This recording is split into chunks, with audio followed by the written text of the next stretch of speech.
जिंदगी एक जंग है, इस सफ़र में ना कोई किसी से कम है। जिंदगी एक जंग है, इस सफ़र में ना कोई किसी से कम है। जिंदगी नाम है संघर्ष तथा स्वाभिमान पाने का, अब ना गम कर साथी या जीवन साथी के बिछड़ जाने का। जिंदगी में जो मिले मिले हमें गम ही मिले, हमें ज़्यादा मिले औरों को कम मिले, किंतु कुछ न कुछ सबको मिली। जिंदगी हमारी कटी फटी पतंग है, फिर भी हमारे मन में जीने की कैसी उमंग है। जिंदगी एक जंग है। तो दोस्तों हम इस समय मोहम्मदाबाद गोहना में ही हैं और हमारे बुजुर्ग हैं, कुछ कहना चाहते हैं। देखते हैं इनकी समस्या क्या है। क्या कहना चाहते हैं सर आप? हम ये चाहते हैं कि जात पात ख़त्म हो, भेदभाव ख़त्म हो, सबको समानता का अधिकार मिले, यही कहना चाहते हैं। सही बात है, जात पात खत्म हो और सबको एक समान से देखा जाए, एक नज़रिए से देखा जाए। और आप कुछ कहना चाहते हैं? देखिए मेरा नाम है अमित मास्टर। मैं प्राइवेट टीचर रहा और टीचर रहते मैंने 20 साल सेवा किया। इतना ही कमा पाया कि 20 साल पहले देखिए वो देखा वहाँ भी साइकिल है। 20 साल पहले भी मैं साइकिल से जाता था, आज भी साइकिल से जाता हूँ। कितना कम कमाया, इतने कम में गुजारा किया और महंगाई इतनी काफ़ी बढ़ गई। जितनी भी सरकारें आई, हम प्राइवेट मास्टरों की तरफ किसी ने ध्यान नहीं दिया।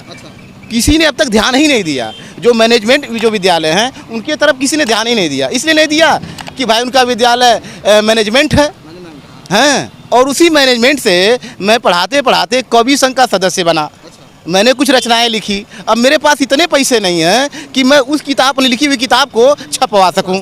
कैसे छपवाऊँ? 3,000 कमा रहा हूँ, उसमें बीवी बच्चों को दर दवाई पढ़ाई लिखाई सब खत्म हो जा रहा है। तो कहाँ से उसमें 25-30 हज़ार खर्च आएगा? तो मैं कहाँ से करूँगा? ये मेरी आवाज़ मैंने कई मीडिया वालों को बुलाया। ये कई साल से मैंने कई मीडिया वालों को बुलाया, लेकिन हम ठीक आएंगे, लेकिन कोई नज़दीक आया नहीं। कोई जैसे आप हमारा इंटरव्यू ले रहे हैं, इस तरह से कोई इंटरव्यू लिया नहीं। इसलिए नहीं लिया क्योंकि उनको मैं चाय पानी के भी नहीं करा सकता उसको। मैं इतना गरीब आदमी हूँ, झूठ नहीं बोलता। झूठ बोलने वाला मास्टर नहीं हो सकता। अगर गलती से मास्टर है तो कभी नहीं हो सकता। गुरु होता है। हाँ, और सुनिए, मैं गरीबी हालत झेलते हुए, घनघोर गरीबी झेलते हुए मैं क्या बताऊँ ज़िंदगी हम लोग व्यतीत करें। मैं ही नहीं, हमारे जैसे तमाम ऐसे टीचर होंगे हिंदुस्तान में जो 3,000, 3,500, 4,000, 5,000, अधिकतम 10,000 में ट्यूशन पढ़ा रहे हैं, स्कूलों में पढ़ा रहे हैं, और उन्हीं तक सीमित है। ये बताइए एक सरकारी टीचर जो है कितना पाता है? उसका मूल वेतन कितना होता है? कम से कम हम जानते हैं कि 40 से 45 हज़ार रुपया। क्या उतनी जिम्मेदारी निभा पाता है? अब प्राइवेट विद्यालय में देख लीजिए, मैनेजमेंट विद्यालय में देख लीजिए, जो मैनेजमेंट के विद्यालय के जो टीचर हैं वो कितना पाते हैं? कोई बहुत ज़्यादा पाता होगा तो 10 से 15 हज़ार।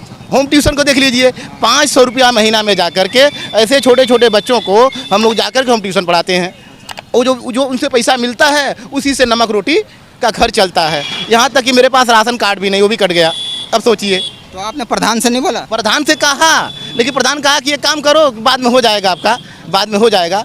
तो हम करें तो करें कैसे? हम जिए तो कैसे जिए? यही हमारे समझ में नहीं आ रही है। देखिए जो मैंने एक रचना लिखा है, अगर इच्छा हो तो मैं उसको सुना दूँ। जिंदगी एक जंग है, इस सफ़र में ना कोई किसी से कम है। जिंदगी एक जंग है, इस सफ़र में ना कोई किसी से कम है। जिंदगी नाम है संघर्ष तथा स्वाभिमान पाने का, अब ना गम कर साथी या जीवन साथी के बिछड़ जाने का।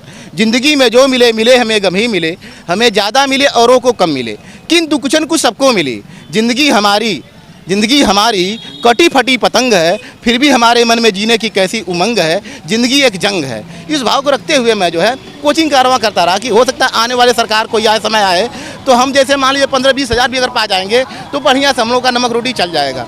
इसी भावना से हम लोग रह गए और मिला कुछ नहीं। हाँ, यहाँ तक कि हमारे बच्चे और बच्चियों की हालत यह हो गई है कि बढ़िया से हम पढ़ा नहीं सकते। हम दूसरे के बच्चों का भविष्य बनाने गए, लेकिन हमारे खुद के बच्चों का भविष्य नहीं बन पाया। हैं, मैं रात में कभी कभी रो देता हूँ तन्हाई में, इसलिए कि कुछ हो सकता है मन का बोझ हल्का हो। और बाजार आ जाता हूँ तो 10 लोग मिलते हैं, उसमें थोड़ा सा हंस लेता हूँ। बस मैं यही कहना चाहता हूँ सरकार से कि थोड़ा प्राइवेट मास्टरों को, कवियों को, हिंदुस्तान के जितने वित्तहीन कवि हैं उनको एक पेंशन दे दे। ये आवाज़, हाँ, पेंशन कवियों को। जैसे मैं कवि संघ पूर्वांचल साहित्य विकास समिति कवि संघ का मैं सलाहकार हूँ। हाँ, कवि संघ का मैं सलाहकार हूँ, साइकिल चलता हूँ, बताया हूँ आपसे। तो कम से कम कवियों को एक पेंशन मिल जाए, ताकि एक पेंशन के सहारे उनकी जवानी तो बीत गई, कम से कम बुढ़ौती बढ़िया से बीते। जितने हिंदुस्तान के, अगर आपको चाहिए, ज़्यादा चाहिए तो आप मेरे घर पे आइए, मैं आपको सारी चीज़ डिटेल्स दिखाता हूँ। धन्यवाद, नमस्कार। क्या नाम है आपका? हमारा नाम है अमिताभ बागी, पूर्वांचल साहित्य समिति सलाहकार मोहम्मदाबादी। तो देखिए इन्होंने अपनी सारी समस्या बता दी और सरकार ने ध्यान नहीं दिया।